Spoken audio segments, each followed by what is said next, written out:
Hello students, welcome back to our video. So in the last video we were discussing about the balancing an account, that is how to balance the various ledger accounts.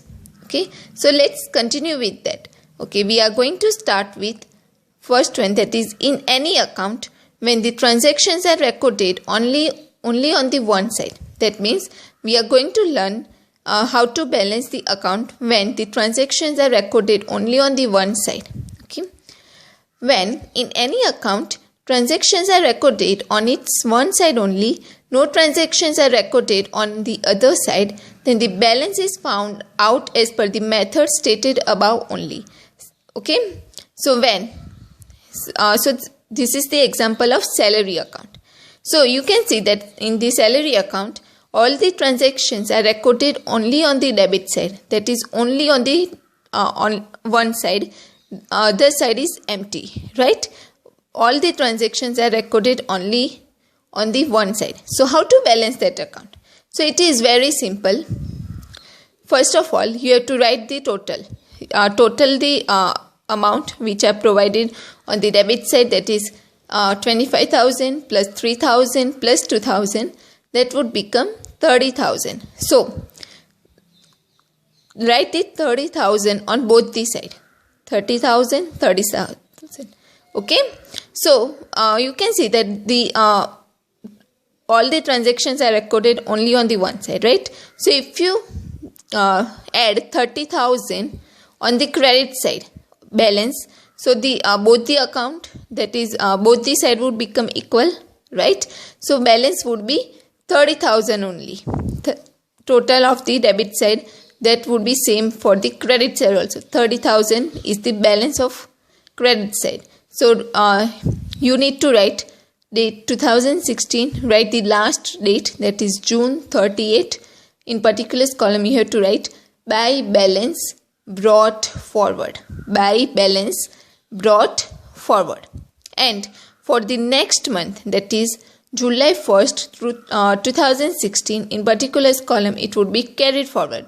To balance carried forward 30,000. Got it? Like this you have to balance the account if only all the transactions are recorded on the one side and other side is empty. Okay. There is one note given. So let us read that. Here the total amount on debit side is 30,000. Right? Total amount of debit side is 30,000. While the total amount of credit side is 0, because no transactions are recorded on credit side. Therefore, total amount of amount on credit side is 0. Therefore, difference amount would be 30,000 minus 0 would become 30,000.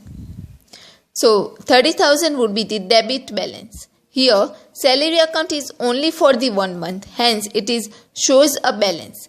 Normally, these types of accounts are closed at the end of the year and the balance is transferred to profit and loss account. Okay. Because this is only for the 1 month. Therefore, balance is shown generally for the other accounts, like other accounts are closed at the end of the year and the balance is transferred to profit and loss account. Okay. Now let's see the second type of balancing, that is from the viewpoint of a balance, in any account there can be any one situation out of the following three situations. Okay. So while balancing any account, there could be three situations. Like out of three situations are given right here, but out of three, any one situations can be there. So in that, the first one is debit balance. In any account, when the total of the amount is on debit side exceeds the total of the amount on credit side, then the balance is obtained as a difference is known as the debit balance. That means, like when the total of amount on the debit side is more than the total amount on credit side, then the balance which is obtained as a difference. Like after subtracting the two amount, whatever balance we have obtained as a difference is known as the debit balance. Then for the credit balance, second one is credit balance. Credit balance means the account in which the total amount of on its credit side exceeds than the total amount of on debit side, then the balance arrived as a difference is known as the credit balance. So what is credit balance? When the total amount on the credit side is more than the total amount on the debit side, then the balance which is arrived as a difference is known as the credit balance. And the third one is squared up account. While making the totals in any account, if totals of both the sides are equal and there is no difference of amounts, then the amount is said as squared up or settled. Means whenever while making the total of any account, if the total of both the sides are equal, there is no difference of amounts, then the account is said to be squared up or settled. Okay, so let us take one example to understand the above three concepts: debit balance, credit balance and squared up account. So here illustration 10 is provided. Question says that following are the accounts extracted from the ledger of Shailija. From the balance of each account, decide whether it is a debit balance or credit balance. So all the accounts are given with the total. Okay, so from the balance by seeing the account, you have to decide whether it is a debit balance or credit balance. So let's start with the capital account. So from the capital account, you can see that all the transactions were recorded on the credit side. Debit side was 0. Okay, so total would be 4,70,000, 4,70,000. So you can see that credit amount is more than debit amount, right? Because total of debit column was 0 and total of credit column was 4,70,000. So obviously credit column total of credit column is more than debit column. Okay, so the difference would be 4,70,000 minus 0 would be 4,70,000. So you have to write that amount here on the debit side. So the balance obtained is known as the credit balance. This is known as credit balance because total of credit column was more than debit column and the difference which is obtained is known as the credit balance. Therefore 4,70,000 is a credit balance. Then let us look at from the billing account. So from the billing account, you can see that transactions was recorded on the debit side and credit side was 0. Because here from this you can see by balance carried forward, right? So credit balance was 0 and debit balance was 4,20,000. So total of debit column is more than credit column. Okay, so difference would be 4,20,000 minus 0, that would become 4,20,000.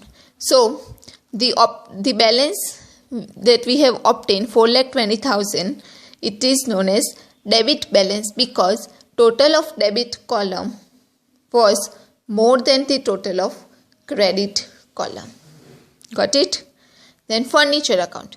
From the furniture account, you can also see that a debit balance, total of debit column was more than credit balance because credit amount column was 0. Same way, this is the debit balance because total of debit column was more than total of credit column. Now purchase account. Same purchase account, debit column, total of debit column is also more than credit column because 85,000 minus 0 would become 85,000. So 85,000 is considered as debit balance because debit column total was more than the credit column total. Okay. Same way, by seeing this other accounts, you can also decide whether it is a debit balance or credit balance. Got the meaning? Okay. Got the meaning? Okay. So this is the full theory is also given. Capital account, billing account, why it is debit balance and why it is credit balance. Okay. So you all know the rules. How to decide whether it is the debit balance or whether it is a credit balance. If the debit amount column total of debit amount column is more than credit amount column, then the difference that you get, right, is considered as the debit balance. And if the credit amount column is greater than the debit amount column, then the difference that is arrived, that difference is considered as the credit balance. Okay. So with this, now we are done with the chapter number 9, that is ledger posting. I hope you have understood. Okay, but still, if you have any questions or any doubts, please feel free to comment below the video. Thank you.